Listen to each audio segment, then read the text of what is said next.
নমস্কার বন্ধুরা, কেমন আছো তোমরা সবাই? আশা করছি তোমরা সবাই খুবই ভালো আছো। সোনামণির কিচেনে তোমাদের সকলকে ওয়েলকাম। আমার আজকের রেসিপি ভেজ ধোসা যেমন মুখরোচক তেমনই কিন্তু স্বাস্থ্যকর, কারণ এতে অনেক সবজি দেওয়া আছে, আবার খুব অল্প তেল দিয়েই কিন্তু বানিয়েছি। যে সমস্ত বাচ্চারা সবজি খেতে চায় না তাদেরকে একবার এইভাবে বানিয়ে দিয়ে দেখবেন যে না বলবে না। ধোসাটা বানানোর জন্য দেখো, এখানে আমি অনেক রকমের কিন্তু সবজি নিয়েছি। বিনস, গাজর, ক্যাপসিকাম, পেঁয়াজ, বিট, ধনেপাতা, কাঁচা লঙ্কা আর একটু রসুন, সব কিছু একটু কুচি কুচি করে নিয়েছি। এবারে এটা একটা হ্যান্ড চপারের সাহায্যে আমি একটু চপ করে নেব। ধনেপাতা ছাড়া আমি এখানে সমস্ত সবজিগুলো চপ করে নিচ্ছি। ঘরে যত রকমের সবজি আছে সব কিছু দিয়েই কিন্তু এই ধোসাটা বা পরোটাটা কিন্তু বানানো যায়।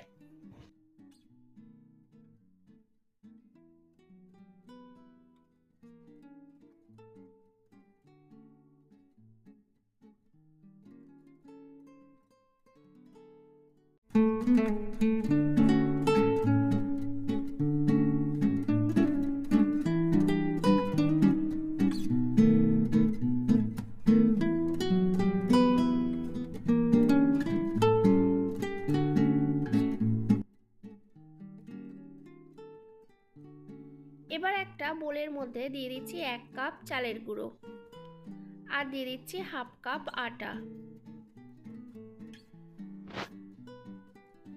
পরিমাণ মতো লবণ,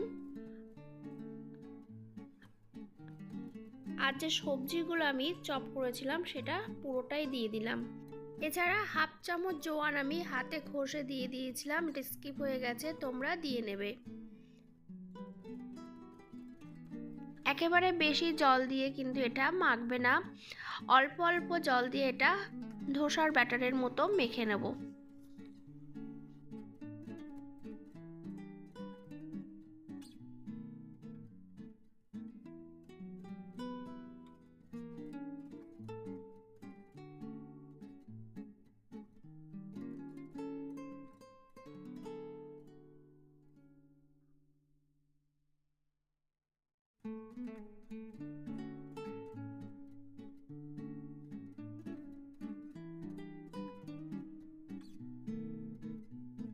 ব্যাটারটা রেডি হয়ে গেছে। এবার ধনেপাতা কুচিটা দিয়ে খুব ভালো করে মেখে নিয়ে 5 মিনিটের জন্য ঢাকা দিয়ে রেখে দেব।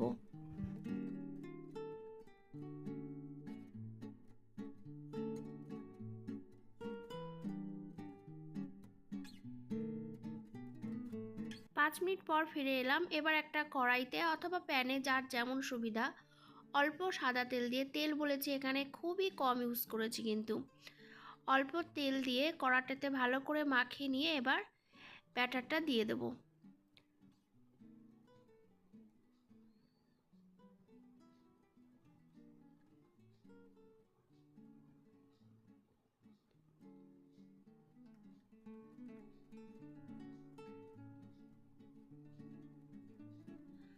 খুব বেশি না, আমি প্রথমে 1 চামচ মতো করে দিয়ে এটা বানিয়ে নিচ্ছি। ছোট ছোট হবে, আবার উল্টাতে কিন্তু সুবিধা হবে।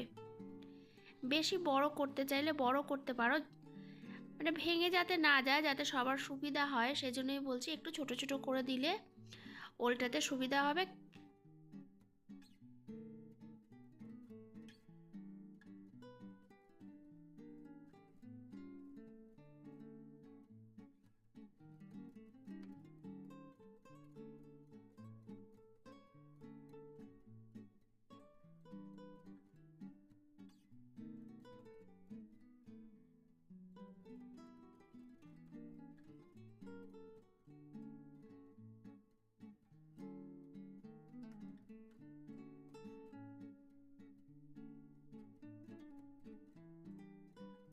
দেখো, এটা তো বানানো হয়ে গেছে, আরেকটা আমি বানিয়ে দেখিয়ে দিচ্ছি।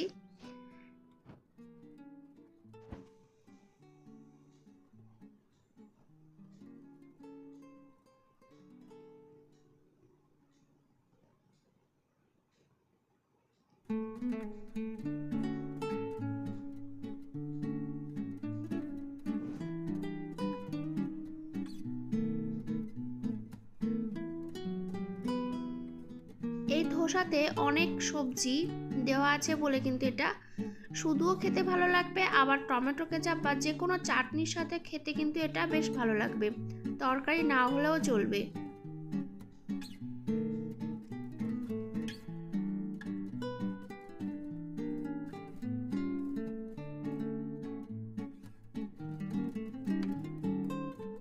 দুটো ধোসা তো তোমাদেরকে বানিয়ে দেখালাম, বাকিগুলো আমি বানিয়ে নিয়ে ফিরে আসছি। কি তাহলে আজকের জলখাবারটা স্বাস্থ্যকর তো? তোমরা এরকম স্বাস্থ্যকর খাবার খাও, ভালো থাকো আর আমার পাশে থেকো।